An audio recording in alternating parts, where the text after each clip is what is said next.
most people need more strength, and the restorative poses and movement, we need to move more, like breathe less, move more. That's sort of my motto. And restorative yoga for somebody like the person that I just described, that could be like at the end of a movement practice, to put them in a restorative pose could be a nice way to help them, relax. But they need to move first because they're sitting on their ass too much. Like, they need to move. And then a lot of yoga classes I have a big issue with, because the focus is on flexibility, and people who are already very flexible, have loose fascia, loose connective tissue, and are very flexible. They start off in yoga feeling like they're the star of the class, because unlike you, they can do everything right from square one. However, and then the teachers are like, oh, you look so beautiful, do that more. They end up actually injuring themselves. They're at high risk for injury in traditional yoga classes. And what they really need is to go to the gym and get strong and stop stretching so much. So I always say you can't stretch it better, because even whether you're super tight or super loose, strength is an important variable in there. And there has to be a balance between stretch, strength, and relaxation. It's the balance. And yoga is really about the balance. It's not about flexibility. It's really about adaptability, resilience, which is a completely different thing. And resilience requires some stability, some inner stability, whether we're talking stability around your structure or your breath or your mind, right? Welcome to Take a Deep Breath. My name is Mike Maher. I'm your Breathwork host and Breathwork coach. And my job on this Breathcast is to bring you the greatest, most interesting, wonderful breathing and health people, interview them, try and understand their techniques, their history, their backstory, so I can bring you some practical tips and tricks and techniques so that we can all feel better. And today's guest is Robin Rothenberg, and she has been a wonderful healing presence today. So I'm so excited to share this with you. She is the author of a book called Restoring Prana. She's been a yoga teacher and healer for many, many years. And she studied with Patrick McEwen, who wrote The Oxygen Advantage. And that's how I heard of her. And I watched that podcast and was just drawn. I thought, I have to speak to and meet Robin. So we hooked it up over email, and today we've just finished the session. Now I'm a little bit disheveled because I've just finished a breathing exercise with her as well. And so in this breathcast, you're going to hear about the origins of prana, what it is, the diaphragm, panic, how we should be breathing before we do the fancy breath work. But also she guides us through a really lovely exercise to help get our diaphragms and bellies moving and restore some of our core, our strong core. And some interesting stuff about breath holds as well. So there's the highlights. Stick around for the whole thing, because right at the end, you're going to get that wonderful breathing exercise.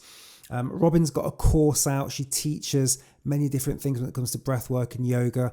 I've linked to that down below in the description, so please check out that. I really love talking to Robin, and I think I've convinced her to do a part 2 as well, because an hour just isn't enough sometimes when you're speaking to people. And here we are, sort of 40 episodes into Breathcast, and you think, how much more is there to talk about breathing? Every time I learn different things, just learn some powerful things about breath holds and being able to kind of lock things in. I'll let Robin explain it. So enjoy that. Just a couple of messages before we get stuck in as usual. So number one, please check out my other YouTube channel, Binaural Beats Unleashed. The link is below. I'll see if I can get it to come up here somewhere.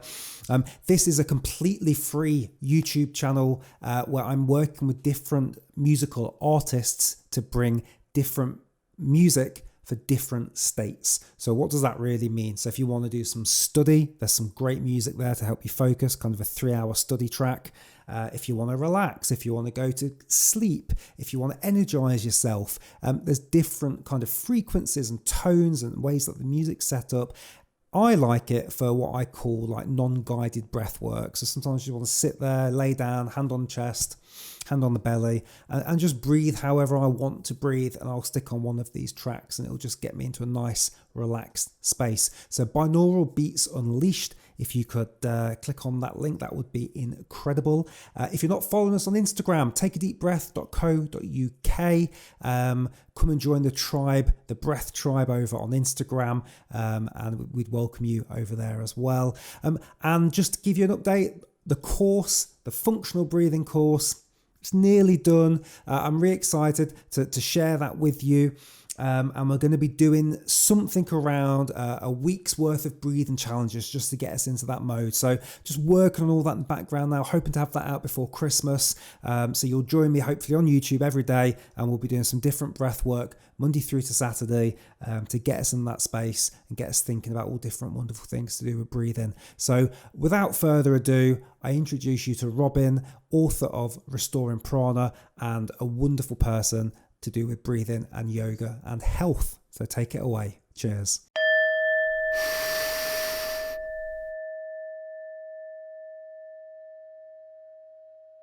Okay, so I have hit record now, Robin. So we are on the Take a Deep Breath podcast. Thank you so much for your time. So grateful. Just for the audience, I came across you through the wonderful Patrick McEwen. And so I'm really excited to talk to you today about breathing and yoga. But first of all, how are you doing today? Doing great. Glad to be here, Mike. Yeah, fantastic. Thank you. And I'm really glad to have you here as well. So I always like to know a person's backstory, because I think that's the most interesting thing, isn't it? We learn through stories. They're so fascinating. So I'm just really keen to understand a little bit about what your journeys look like, how you got to being the person that's sitting here today, that's, wrote books, teaches yoga. So would you mind just sharing with us a little bit about how the highlights, maybe, if that's okay? Yeah, sure. So there are a combination of stories that actually could be braided together to help you to understand like how it is that I'm here with you. One aspect of my story is that I was chronically ill as a child. I had chronic throat infections, tonsillitis, strep throat, ear infections, had tubes put in my ears, chronic cough, was always really sickly, couldn't do a lot of, like overnights with my friends, I'd be sick for 2 weeks afterwards. Was very physically unfit and deconditioned. So I was kind of a reading, writing kind of brainiac in my head, because my physical body, I didn't really have a relationship with my physical body other than it was sick, and I'd get tired really quickly. I didn't seem to have what other kids had, like other kids who would do sports and be sort of running around on the playground. And I always felt like it was like slogging through mud, just even to walk. But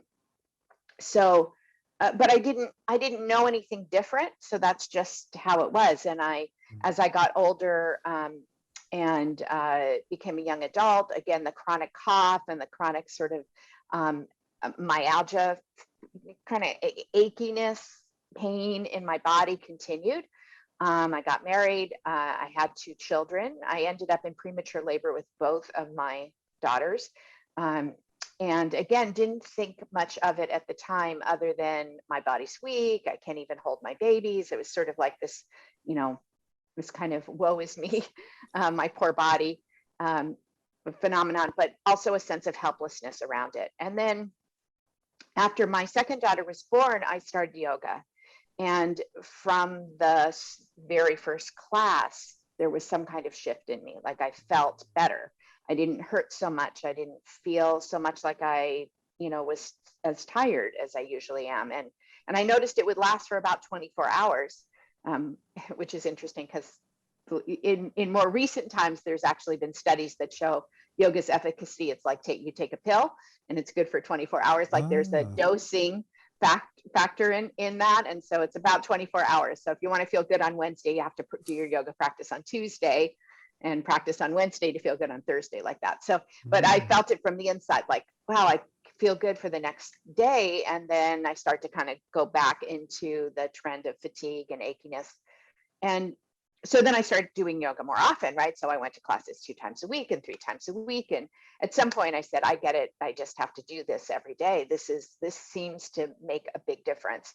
So I became a yoga teacher, and that was over 30 years ago. And because of my own history, of course, I wasn't able to like jump in and do what you might see on the cover of yoga magazines. I was I was not physically fit. My body was super tight and weak. And so I ended up accruing a lot of injuries because my mind is also very ambitious, let's say. So I would see what other people would do and be like, hell, I can do that too, right? And then I ended up, like wrecking my sacrum and tearing my hamstring and my rotator cuff and compressing discs in my back and my neck and, a variety of things because of there was this incongruence between my body and my mind.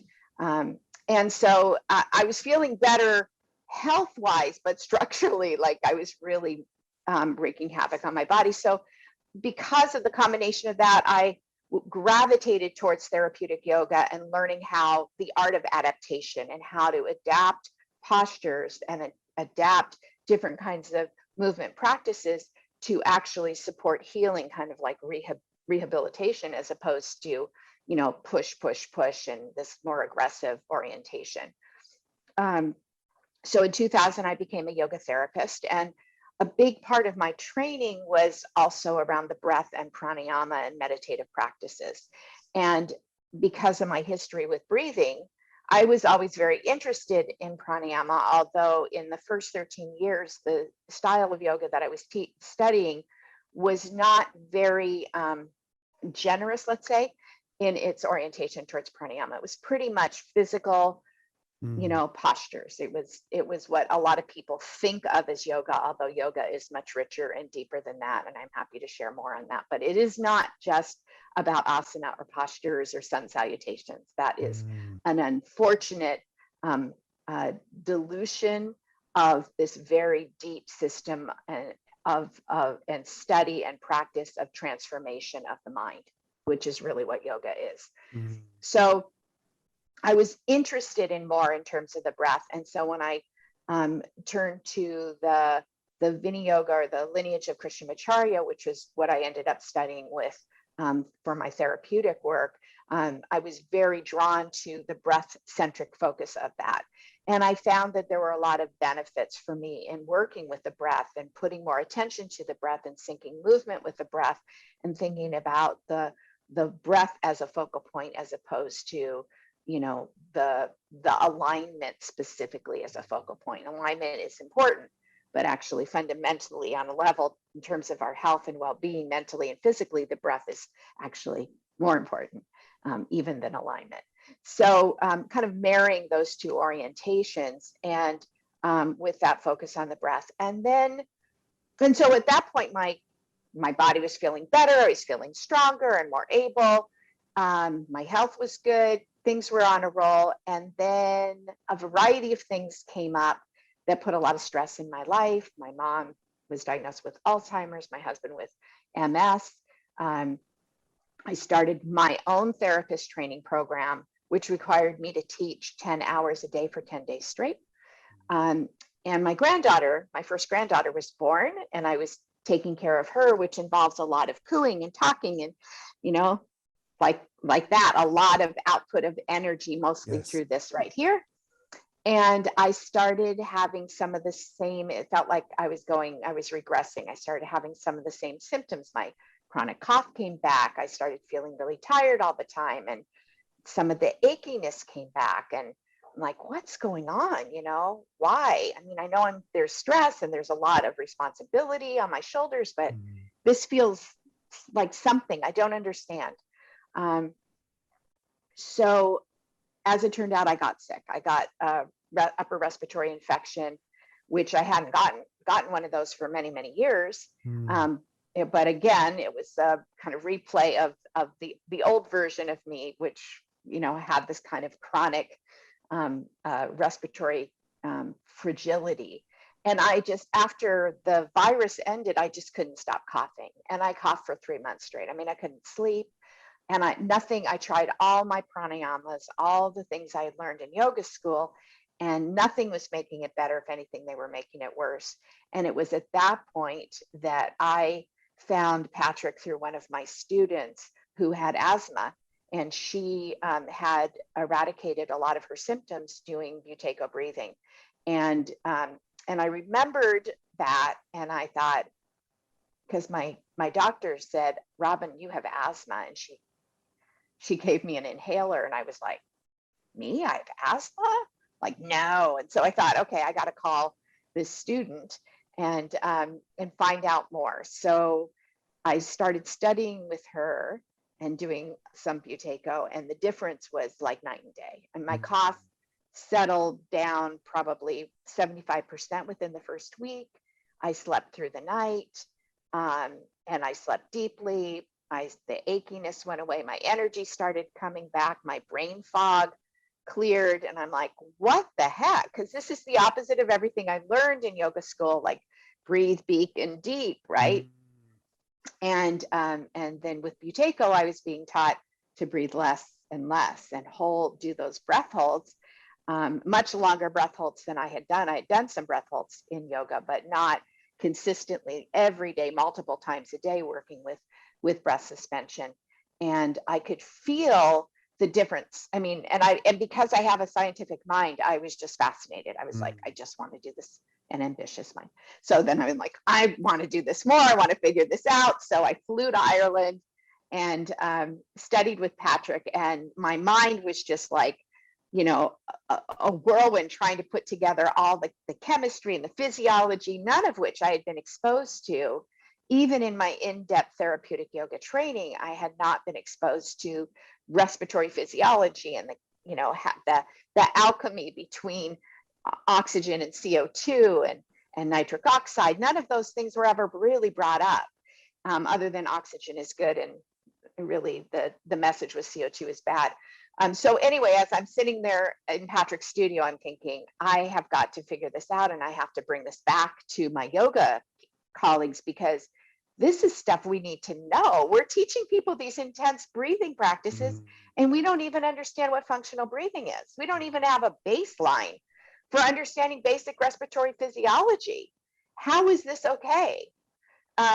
So I made it my mission to get enough of a grasp of the physiology and the chemistry to be able to translate it.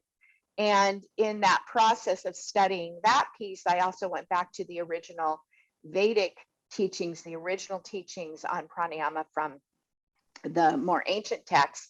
So kind of jumping over the heads, let's say, of the contemporary teachers that I'd studied with. And what I found is that pranayama means breathe less. The pranayama actually means breath suspension and breath retention. It doesn't actually mean breathe more. And that the key to the health benefits and the mental calm that is associated with pranayama has everything to do with what's known as kumbhakas, which are the periods of the breath phase, cycle, where you are not breathing, where you either retaining your breath after inhale or retaining your breath after exhale. And I was like, well, how come, what got lost in translation? How come this isn't what we're learning and what we're teaching in yoga school? And so, so I, just realized I had to write a book. And so I wrote my book, Restoring Prana, which is all about taking these ancient teachings and taking the actual facts about respiratory physiology and chemistry and working them together, weaving them together, so that there's a new version of how to look at and work with these different pranayamas, these different wonderful techniques that were designed by the yogis. But as I understand it, we're coming from a place of assuming that people are functional breathers to begin with, which is not the starting place for 99% of the people walking around in modern culture. Yes. But if you're a functional breather, yeah, you can manipulate the breath and do these, really, big ratios with retention and suspension, and you can do the hyperventilation, and with Kapalabhati and Vastrika, some of these more intense practices, and it's going to be safe.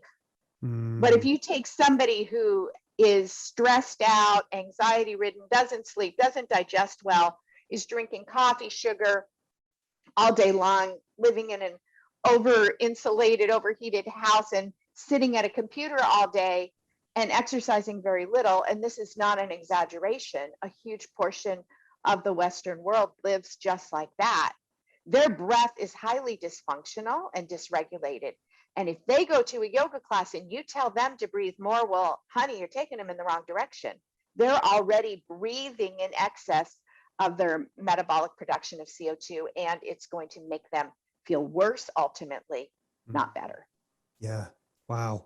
Well, So how's first, that for I was just going to say, no, that was a wonderful a couple of points I want to pick up on there, but thank you. That was ace. Just going back to some of your yoga things first of all, when you were in the class and you were trying to. I resonated because I have a very competitive mind, and I was lucky enough to spend a month in Bali at the yoga barn a couple of years ago, and I was doing yoga every day, and it was wonderful. But it was probably, as Max Strom had said, and I think in one of his books, he was the least flexible person in the class. That was me. I was the least flexible person, but I wasn't okay with that at the time. Yeah. And so I was really pushing myself. And interestingly, it wasn't my favorite class, but it probably was the best class. Was this one yoga instructor that would make you shut your eyes for the whole session. And so suddenly I wasn't in competition with anybody else in the class. It was just with me. And so I didn't, even though I could kind of fake it to make my arm look like it was straight up in the air, but I knew it wasn't fake, but I was doing that to look like everybody else. And so, that's really interesting. I don't know if I've mastered that now, but I feel like my ego is a little bit more in check in terms of it's okay to be inflexible. But I think restorative yoga is the one that interests me, which sounds like is your path. No, it's not. And I want to really clarify that. Restorative yoga, I do utilize restorative yoga postures, which are mostly passive supported postures using props. I do use those in my therapeutic practice, but in my experience, and again, I have quite an extensive experience in working therapeutically with people with structural, like chronic pain issues, physiologic issues, chronic health issues, as well as psycho-emotional anxiety, depression, chronic stress, and related issues to that. Most people need more strength. And the restorative poses and movement, we need to move more, like breathe less, move more. That's sort of my motto. And restorative yoga, for somebody like the person that I just described, that could be like at the end of a movement practice, to put them in a restorative pose could be a nice way to help them, relax. Yes. But they need to move first because they're sitting on their ass too much. Like they need to move. And then a lot of yoga classes I have a big issue with, because the focus is on flexibility, and people who are already very flexible, have loose fascia, loose connective tissue, and are very flexible. They start off in yoga feeling like they're the star of the class, because unlike you, they can do everything right from square one. Yeah. However, and then the teachers are like, oh, you look so beautiful, do that more. They end up actually injuring themselves. They're at high risk for injury in traditional yoga classes. And what they really need is to go to the gym and get strong and stop stretching so much. So I always say you can't stretch it better, because even whether you're super tight or super loose, strength is an important variable in there, and there has to be a balance between stretch, strength, and relaxation. It's the balance. And yoga is really about the balance. It's not about flexibility. It's really about adaptability, resilience, which is a completely different thing. And resilience requires some stability, some inner stability, whether we're talking stability around your structure or your breath or your mind, right? Yes. Yeah. You have to be able to come back to center and hold your ground. Yeah, no, that's it's the second time I've heard that this year, that message, because I've had chronic back problems now for a couple of years, and I was speaking to a physiotherapist on the phone, and I was saying, well, I've been really stretching for the last year and it still hasn't got any better. And right. He said the same thing. He's like, you need to build your strength. I was like, no, I don't think so. I feel like I need to stretch more because I'm so tight. But that was probably 6 months ago. And I've introduced now some resistance training, and touch wood, things are a little bit better. So that's really interesting, because I thought the only cure was to stretch all day long. That's the only way to get around it. But it's balance, isn't it? It is. And if you think about it, the analogy I use is if you're chronically weak, if there's muscles that are weak, what's going to happen is other muscles are going to come in and try and fill the gap. So they're Yes. going to tighten, lock down, and create kind of a splinting action around it. And if you stretch, then you stretch, what you do is you loosen that surface splinting a little bit, but there's underlying weakness and vulnerability. So it's like a boomerang effect. It'll like, oh no, that's not, safe Yeah. there, right? So then it's going to lock down even more. So you have to get underneath and actually strengthen those more intrinsic, those deep muscles, the stabilizers, core muscles, which most Yes. people think are the rectus abdominis, and it's not. It's deeper than that, not six-pack muscles. Those are the surface ones for show. So anyway, but getting in and working. So the low back is actually the other area of my expertise, and I've been involved in two published studies. The one that was published in the Annals of Internal Medicine and the other in the Archives of Internal Medicine, with a protocol on using yoga therapy in a balanced way to stretch, strengthen, and relax combination. And we had really great results. 78% of the people got better in the first. Oh, wow. So if you want some help with your back, happy to help. Okay. I do this kind of be online sessions with people from all over the world. So happy to work with you. Let's have a conversation afterwards. Yeah, that'd be wonderful. Yeah. So just thinking about towards the end of your introduction then around foundations of breathing. And for me, as I went straight into the Wim Hof retreat, and that was my first, as we spoke before we hit record, about breathing. And I was already a mouth breather, so maybe I wasn't the chronic mouth breather that I was maybe as a child, but once I studied with Patrick last year, it really became evident to me that, let's get that base sorted first, because if you're in that kind of fight or flight all day, and now let's do some big heavy breathing, well, that's not good, is it? That's just going to stress you out even more. And so what do you say to people then? How do you get them on the path of let's get your foundation right? What does that look like for you? Is it a long period of time? Do you start with something simple? How would you start to bring people on that journey of let's get you to be a functional breather? Yeah. So simple is a really important word. When people are in a state of fight or flight, when people are dealing with chronic health issues, they often, I already mentioned it, aren't digesting well, aren't sleeping well. Those are both directly related to, also aren't breathing well. Their nervous system is cranked up. And so with sympathetic dominance. And so with that, the brain actually doesn't learn well in that state. Plenty of studies show that the best state of mind for learning new things is a relaxed state of mind. So when one is basically wired as if the lion's chasing them, then their only real thought is survival. How do I get out of here? How do I get safe? It's not, a good time to learn calculus or breath physiology necessarily, right? So keeping the teaching simple is one of the most important pieces that I've learned and utilized in my orientation when I'm working with people with highly dysfunctional breathing patterns, because the first order of business is to get their nervous system calmed down. As their nervous system relaxes and their mind relaxes, their breath will relax, will have more success in shifting their breathing patterns. And as their breathing shifts, they'll be more in that relaxed state. And then I can layer on more complexity and more educational information, right? So it has to be really at a level that they can take in. I think probably one of the most distinct differences between the way that I work with the breath than, say, Patrick, or people who work more in the traditional Buteyko perspective, because of my orientation towards movement and my understanding of anatomy and physiology, and not just breath physiology, but how the body works. And this work that I mentioned with the back, I've been teaching core breathing, abdominal diaphragmatic breathing, which has to do with the biomechanical piece of breath, as opposed to the biochemical piece of the breath, which are two very important aspects of breathing, along with the third, which is the psycho-emotional piece of the breath. So I work with people, getting them out of chest breathing, out of paradoxical breathing, pretty much right from the start. And because I find that this kind of chest breathing and the chronic tightness and tension around here, that has a direct relationship to the sympathetic nervous system and keeping things revved.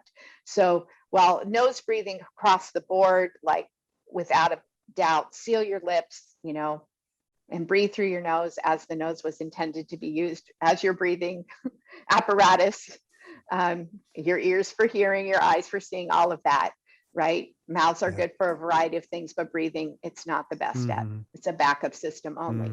So teaching people to nose breathe, and then working with them with what I call core breathing, which really works with drawing the abdominals in on the exhale, which draws the rib cage in, because the deep abdominals, transverse abdominis, is attached to the lower rib cage, as is the diaphragm.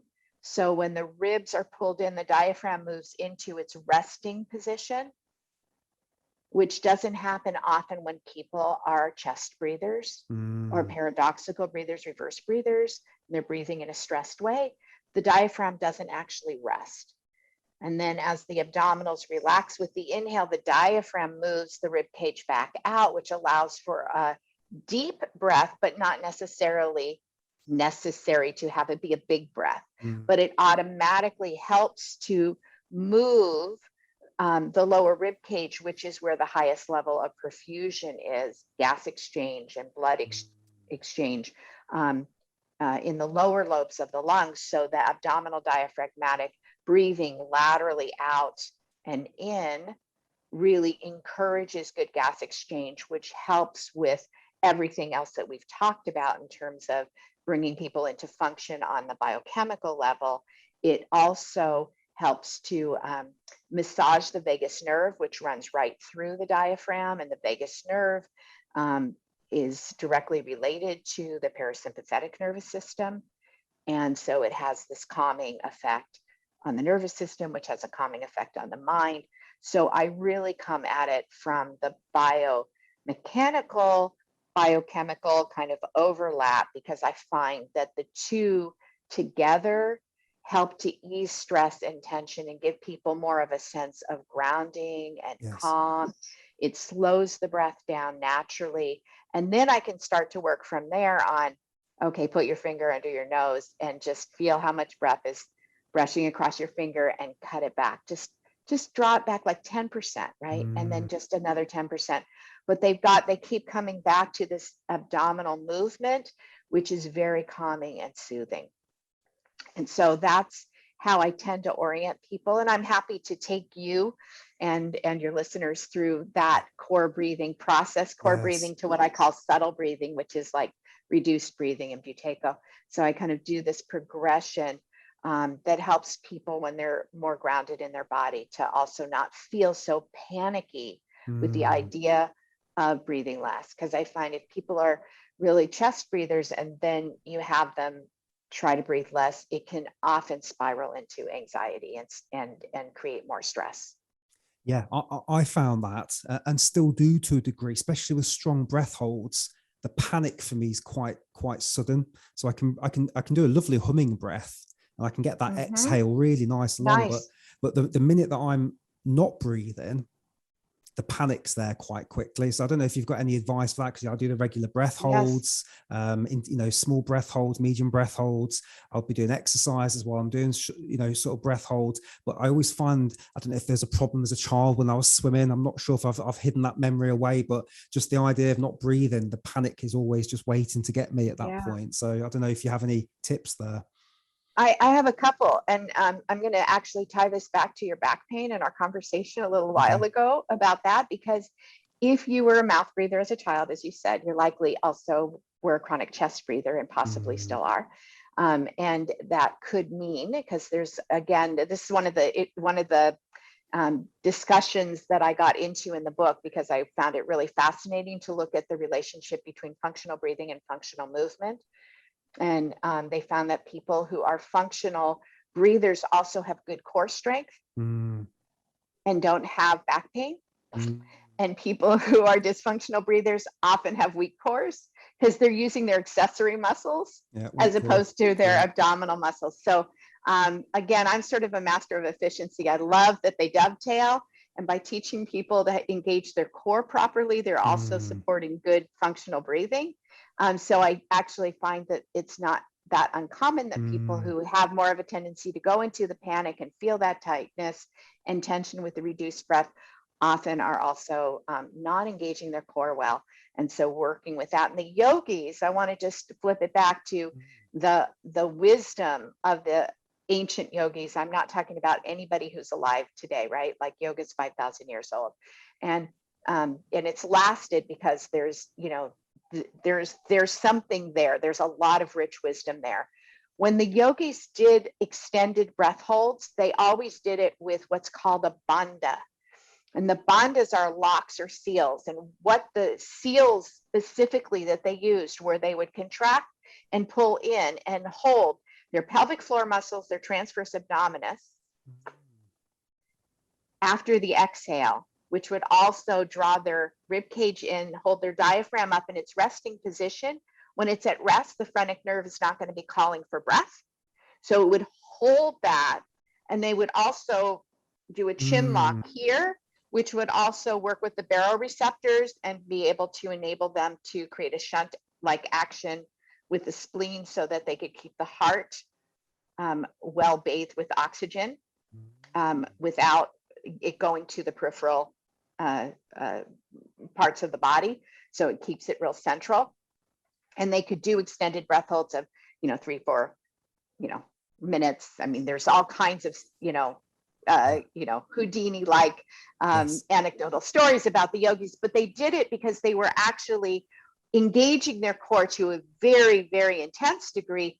And they had strengthened those muscles to be able to sustain long contractions that would support them holding their breath longer and longer and longer. Now, in modern yoga, we've often lost the core and the bandhas as a principle of support for our practices, but pranayama was always taught traditionally with the bandhas because of exactly what I'm talking about right here. There's a combination of the structural support that it provides, but also in that it actually calms the phrenic nerve and puts the diaphragm in this resting place where it can kind of take a little snooze and it's not saying breathe, breathe, breathe. Right? Yeah, that's really interesting because I've heard of the breath locks before, but never really got into the detail of it. That's fascinating. Okay, and in theory, by learning to harness that, then you might experience less panic. Is that what we're saying? I would say yes. Yeah, I would say yes. Okay, yeah. Interesting. Okay, of course, it takes a lot of mental focus and intention, right? And that's the other piece. You asked for tips. So the other piece of yoga and breathing is that pranayama, which again, these are the breathing practices. There's a whole science to the breath and this whole area of different kinds of breathing patterns using nostril techniques and valving at the throat. And the bandhas are certainly a piece of that. But the other piece is that pranayama was traditionally taught with mantra. So while we often will count, like hold your, count, your 40-second breath hold or whatever, right? And counting might be relaxing and comfortable for some people, but chanting a mantra, like everything's okay while you're doing a breath hold, or I feel at peace, or this is just enough, can actually be calming for the mind and help to take people out of their panic mode. So of course the traditional mantras were taught in Sanskrit because that was the language of, that was that the yoga teachings were transmitted in, and it culturally was a fit for us in the West. You can chant a mantra in your own language that is a soothing mantra for you. It could be something from the liturgy, if you're have a strong connection to church or synagogue, or something from the Quran that links you to something that is reassuring, right? Like letting go of letting God, right? Or the Lord's Prayer or something like that. And so that while you're doing this seemingly stressful thing of holding your breath, you're also reciting this thing that's telling you everything is okay, and that you're held and you're not alone. Really wonderful way of working again with the mind, the mental part, the psychological part, to support the shifting of the breath chemistry until that becomes more easeful and comfortable. Yeah, wonderful. No, that's so nice. And I could listen to you all day, by the way, talking about breath. It's fascinating. Fortunately, Mike, I could probably talk all day, but it wouldn't be good for me, you, or your listeners. We just do a 24-hour live stream where you can just talk to us about breathing. It'd be fantastic. Thank you, by the way, because I think there's some really good tips that I can go away and research and look to implement. So thank you. I really appreciate that. Going back to what you said a few minutes ago, yes, please, if you could do a breathing exercise with us in a few minutes, maybe to close off the session. Yes, I will do that. I'm going to teach you based on just what you shared with me. Yep. I'm going to, like, if you were coming to me for a first session, here's how we would do it. Okay. Wonderful. So I'll do that. Okay. Yeah. Brilliant. So I really wanted just to ask you a couple of questions about the diaphragm before we do. Yes. So there's a couple of bits in my mind. Favorite. Oh, wonderful. Okay. Because this is what I can't really get an answer to is, it's kind of a two-parter. So number one is, how is the nose linked to the diaphragm? Because we say that the mouth is linked to upper chest breathing and the nose is linked to the diaphragm. But I would love to know a bit more, if you know, what that really means. Because I go, okay, if I'm nose breathing, the diaphragm's going to move more, but I don't understand why. It might be the functionality of it. So that'd be good to know that. And then the second part, which is, I've heard people talk about, we repress and keep emotions in the diaphragm. And I don't know really what that means. So if you've got anything in those two areas, I would be fascinated to hear some of that. Yeah. So I'm going to just reveal a little bit of my irreverent side, which is people say all kinds of BS, right? I mean, like, they say things because it sounds good. It doesn't necessarily mean it's true. And I'm referring to that people store emotions in their diaphragm. People store emotions in their calves. People store emotions in their gut. People store emotions in their neck. Our body and our emotional dimension are not separate entities. We think like emotions live in the heart. Well, some emotions live in the heart, right? But sometimes some people put their emotions in their jaw. Yeah. So I'm just like, where an individual stashes their emotional tension or their fear, their anger, or their, right? Like, is individual. That said, the breath and emotions are very linked. So if somebody has a lot of emotional repression, then it might be reflected in a lack of movement in the diaphragm. The diaphragm is a muscle. So like any muscle, it can be tight and weak. It's also one of the core muscles. It's not separate from the core. It is actually part of the core. Okay. Yeah. So, right. So it can be tight and weak. It can be loose and weak, and can be strong and flexible. Like, it can be trained or, conditioned based on use. If we are chronic chest breathers, it's going to get conditioned in a particular way. It still moves. Every breath involves the diaphragm. It's just a question of how much and who's playing on team diaphragm. So the diaphragm in my studies, really, I like to talk about it like this. It's a team player. It likes to work with others. Ideally, it works with its primary team are the abdominal pelvic floor muscles. So the pelvic floor muscles, of which there are a multitude, and the transverse abdominis, and to some extent the obliques, so that they support, as I said earlier, this nice lateral kind of jellyfish movement of out and in, right? I use the jellyfish as a visual for the movement of the diaphragm. It also replicates the shape of the diaphragm. So it's very nice that way. As opposed to chest breathing, which is up, down, up, down, up, down. And then it's the diaphragm's recruiting the pecs and the upper traps, the levator and the scalenes to assist it in breathing. Very inefficient, very ineffective. And as we have already talked about, more sympathetically driven as opposed to parasympathetically driven, like the abdominal diaphragmatic breathing. So, when one is abdominal diaphragmatic breathing, by the very nature and doing the core breathing as I'm talking about, with the abdominals coming in and moving the diaphragm into its resting position, it returns to its resting tonus, which will translate, because I mentioned the vagus nerve. It's a huge one for the parasympathetic nervous system, both below and above the diaphragm. Different aspects or branches of the vagus nerve, but the diaphragm is basically that movement, that abdominal diaphragmatic movement helps to keep that nerve, let's see, flowing well, so that we get good vagal response, which helps us to self-soothe and to regulate our nervous system and our emotions. When one is chronically chest breathing, the vagus does not get that nice massage.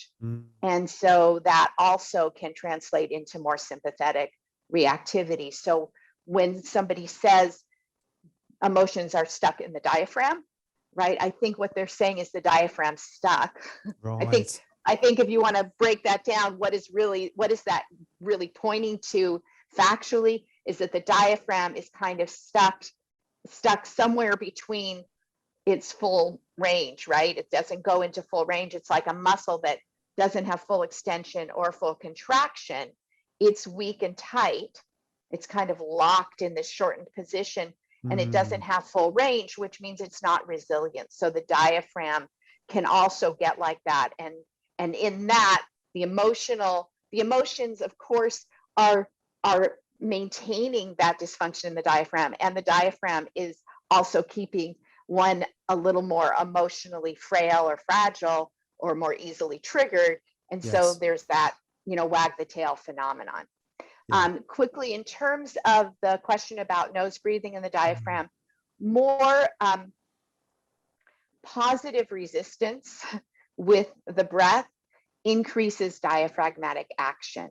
So mouth breathing has very little positive airway resistance, which is why the diaphragm doesn't get moved as much with mouth breathing. Right. Nose breathing, because of the turbinates and the way the whole structure is set up, there's already more positive resistance. It has to, it's a smaller funnel. It requires, there's already a little, it's like instead of it just being a big old wide hose, right? It's a narrower hose. Yes. And so it also has a more directed flow. And so it directs, that flow gets directed into that more movement of the diaphragm itself. Right. Okay. Interesting. Yeah. And then I guess it's going down the lower part of the lungs, and that's associated maybe with the diaphragm a little bit. Okay. Yes. Well, and then the lower part of the lungs is where there's more blood there. Yes. More blood flow there than in the upper lobes of the lungs. So there's more efficiency in terms of gas exchange. Better, more oxygen coming into the arterial system, more CO2 being released into the venous system to be breathed out. So through the venous system, so into the lungs. So it's better on all levels to breathe, as I say, low, slow, and light. Yeah. Low, slow, and light. Those are my 3 words. Yeah. Low, slow, and light. Yeah. Because that's the thing, isn't it? Because when people hear take a deep breath, it doesn't mean a big gasp, which is what I think we all think it means. Yes. Yeah. But you might want to change the name of your podcast to Low, Slow, and Light. Like, yeah, there we go. Yeah. Or like a little subtitle in italics. This does not mean gasp. It means do it gently. Yeah. Yeah. Wonderful. So yeah, we've got about 10 minutes left then. So over to you if you're very happy. I would love to be guided through an exercise. Am I okay Absolutely. to stand? Or do I need to sit? Sitting will actually be a little bit easier to do this. Let's have you place your hands on your belly. Okay. And I'm going to have you work with your exhalation breath.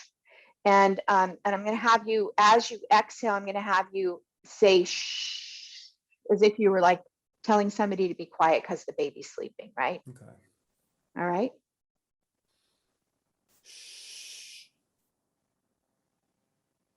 Yeah. And you should feel your abdominal muscles kind of contracting inward away from your hands as you do that, right? Okay. So let's have you do it a few more times. And on your in-breath, you can close your lips and just take a very gentle breath in. And as you do that, just allow the abdomen to relax. So you're not striving to take more in, you're just relaxing your belly, right? And then on your exhale, and feel that inward hug, almost like your belly's hugging your spine. Good. And then relaxing the belly on the in-breath. Maybe twice more like that.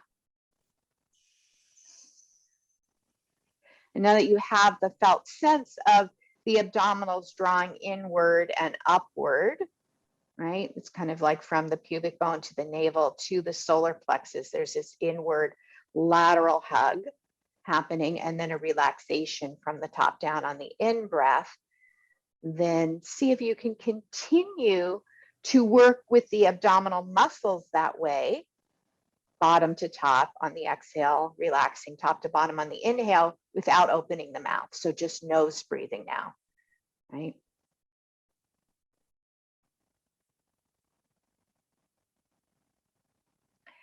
And then since you have some familiarity with breath holding, you can do the exhale, hugging inward, and then just pause for maybe 3 to 5 seconds and do a little breath hold, a little breath suspension afterwards to give a little more strength and support to those abdominal core muscles.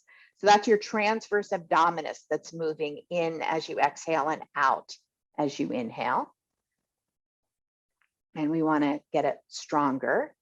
It wraps around, it actually forms like a little corset. It attaches to the pubic bone at the bottom and to the ribs at the top, and then it actually laterally wraps around the entire waist, and it doesn't attach to the spine, but it attaches to the connective tissue that attaches to the spine.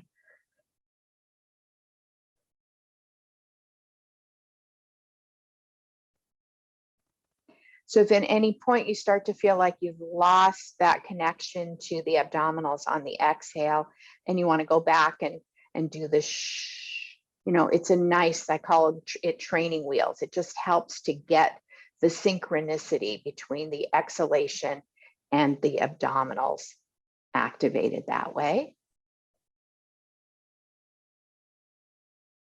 And then, slowing the exhale down, and at the same time, thinking of with it being slower doesn't mean it has to be bigger, right? It can stay very thread thin, just very like a light whisper of breath out, right?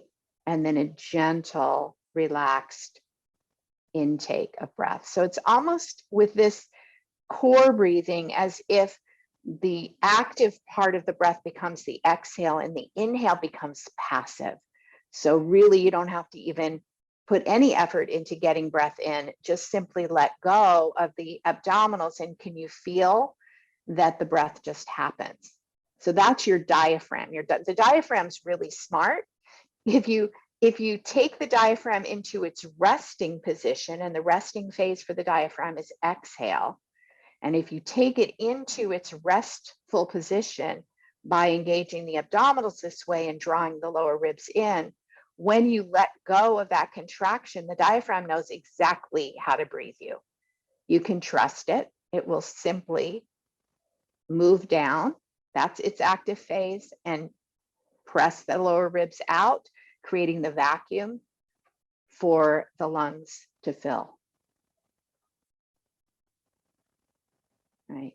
So notice what's happening as you're doing core breathing, just noticing what's happening in your mind, what's happening with the breath itself, your overall sense of tension or relaxation or calm or kind of jazz, just what you're experiencing. Okay. And now I'm going to have you just take a finger underneath your nose and just observe as you continue with the core breathing, the quantity of air that's brushing across your finger, and just scale it back a bit, 10%, 20%, to where you just get that hint of a little bit less than satisfying. And it's really important that you maintain a sustainable light breath, right? You don't want to push yourself over the edge of the cliff, right? So you want to find what I call the Zen zone of tolerable discomfort, right? Where it's just a little less than satisfying, that idea of portion control. And yet there's still this sense of ease in that. And when you feel like you've got that level, then you can release your hand and bring it back onto your belly. And continue with the core breath, but maybe a little bit less exaggerated, so that you're shifting now from core breathing to what I call subtle breathing. It's still abdominally diaphragmatic in its action, right? And there's still that sense of grounding and quieting as you draw the belly in, but it's very light. Everything becomes a little lighter and more subtle. It's the light touch of engagement with the abdominals in with the exhale and releasing out with the inhale. And maybe as you're doing this, as you're exhaling, you can also just, or in the pause, let's say, after the exhale is having you do a 3 or 5 second pause, you can add a little mantra that just is like here and now. Like it's just calling you into presence, just being here and now, right? And there's something about the core breathing that actually reinforces that. Yeah, like there's a sense of connection to your lower body, your seat on the chair, the groundedness of your posture, right? So that it's just quieting everything up top, right? Here and now. So then let's take this into a breath hold. So as you are moving into your breath hold, you're going to inhale, exhale lightly through the nose, and then seal your nose. I'm going to have you sway gently as you do this. And as you sway, again, it's like here and now, here and now, here and now, here and now. And tuning in to when you feel that it's time to breathe, and you're going to let go so that, you know, the breath is perhaps a little amplified in the first breath or two, but then bring it right back down to your abdominal diaphragmatic movement, right? Come back to your mantra here and now. Settle your breath. And after you feel like it's settled, then do another cycle of short breath hold. Again, with the sway and here and now. Just hear yourself. The pace of the mantra even has a kind of slow, comforting, sort of soothing rhythm to it. Here and now, here and now, here and now, here and now. Good. And then again, noticing there's a little more chest expansion in that initial breath after the breath hold, but then you work with it, right? Low and slow. Hug the abdominals in gently. You can even bring them in a little bit more, right? And pause, and that will help to settle the breath more easily.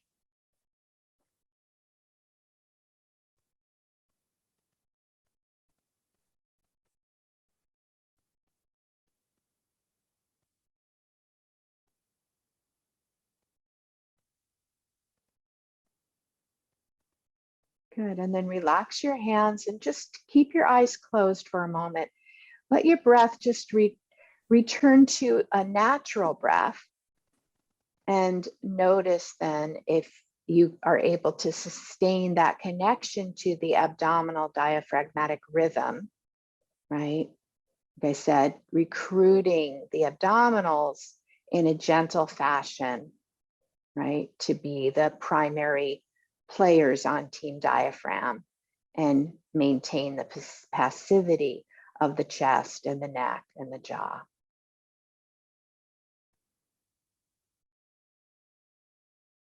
Right, so then gently opening your eyes and let's hear what your experience was. First of all, thank you for that. I already feel quite relaxed. I can already just tell the way I'm speaking. That's calmed me down, which is quite nice. It's a funny one because I'm always clenching my stomach in. I can remember pretty much when it happened, I was sort of 15, 16, and I started working in a pub, in a restaurant kitchen, and started eating a lot of fries, chips. Yeah. And so the weight gain happened quite quickly. And so there was always this element of sucking your stomach because you can't let people see. And so what I tend to find happens now is even when I'm just walking around the house, I'm like, oh, I'm sucking my gut in. I didn't even realize, let it go. And then it will suck back in again. So would this help with that then? Would this help to break that Yeah, cycle? I just, one of my students who's in my training program, she just posted on Instagram a picture of herself doing gymnastics when she was a young girl, and her waist is probably this big. And she said one of the things that the breathing program has made her aware of how much she's worked with that, tightening the belly in and kind of like always trying to appear thinner, right? Which is pervasive, and certainly among women, but also men as well, right? And the media and sort of all the images that were shown about, the smaller your waist, the better you are. Yes. So the relaxation of the abdomen, in contrast to the contraction of the abdomen, really important, to be able to do both, to go in both directions. Chronically tight muscles, and this goes back to the conversation on the back as well, chronically tight muscles aren't strong. Yes. Tight and tense is a weak position for a muscle to be. We want, resilient muscles that have full range and strength and capacity in that full range. Yes. So when the abdominals get sort of locked in that tight position, they're also locking the diaphragm in position too. So this could be a big piece of why you feel the tension, even though you've been doing this breath work and you're, clearly benefiting from it, and yet you're feeling like, there's still this anxiety. That in between place for the diaphragm to be will keep firing the phrenic nerve.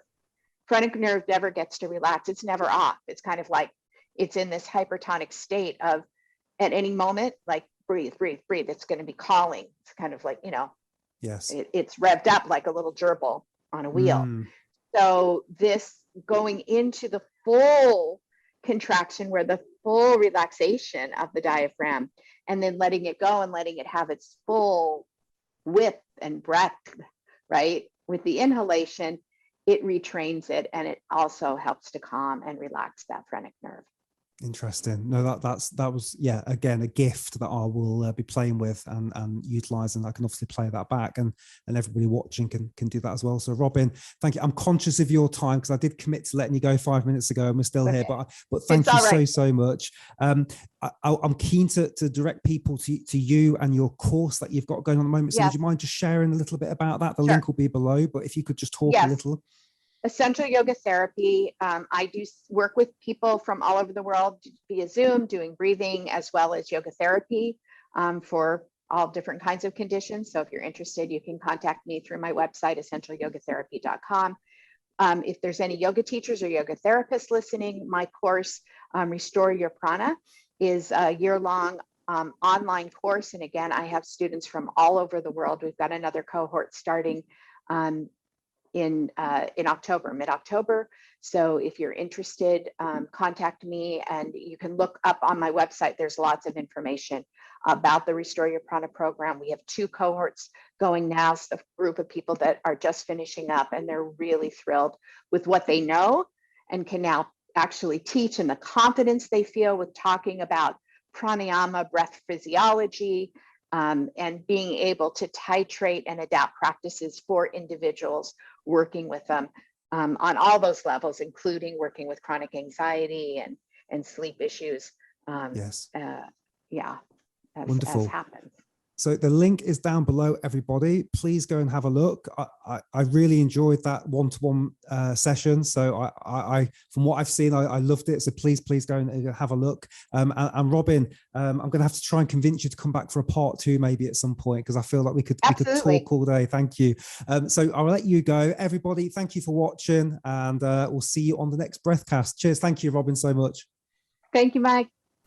Hey everybody, thank you for sticking right the way through to the end of this Breathcast. I really hope you enjoyed the guest that we just had.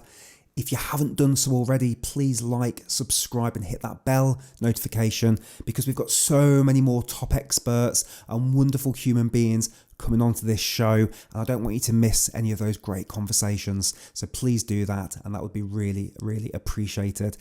Just a couple of quick messages for me. If you haven't done so, please leave a comment and hit that like button. I read every single comment that goes onto this channel, and I do my best to respond to them. So you might have a question for me, maybe a question that you want me to ask to a future guest, or you just want to put something into the community. Take a few seconds to do that. It helps the YouTube algorithm, and it's a way for us to connect as well. So I'd really appreciate it. Just a couple of comments, anything that you've got would be absolutely great.